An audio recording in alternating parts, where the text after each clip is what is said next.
Ikagat ka, mga agat eh. Nangagat siya.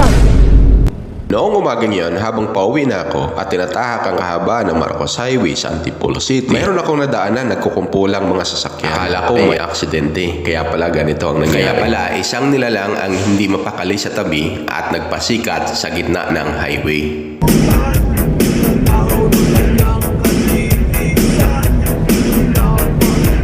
Doon.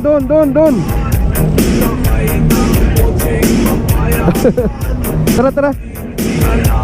Kawawa naman itong aso. Mabait pa naman sana siya, kaso ayaw lang magpahawak sa ibang tao. Hindi kaya pinagalitan o sinaktan ito ng kanyang amo, kaya siya nagtatampo.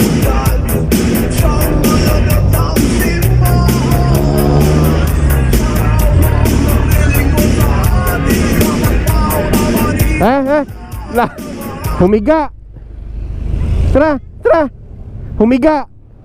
Oo. Tay. Yung walis. Humiga. Yung walis. Baka ikagat ka ha.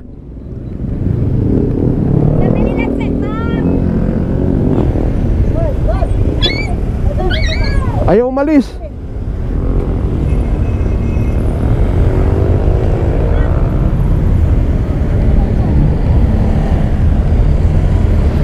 Kuwawa naman yung tuta, baka masagasaan eh.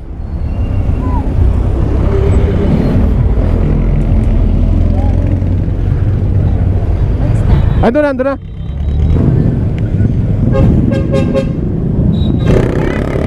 Nasa na?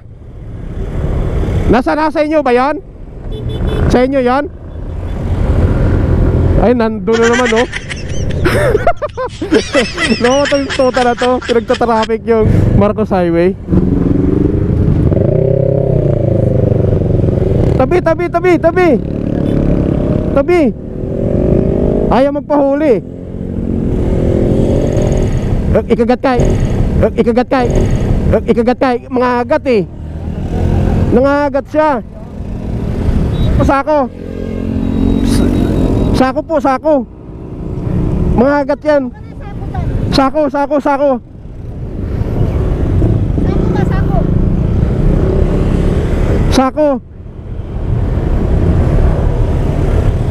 Tabi, ay sus. Tabi ka doon.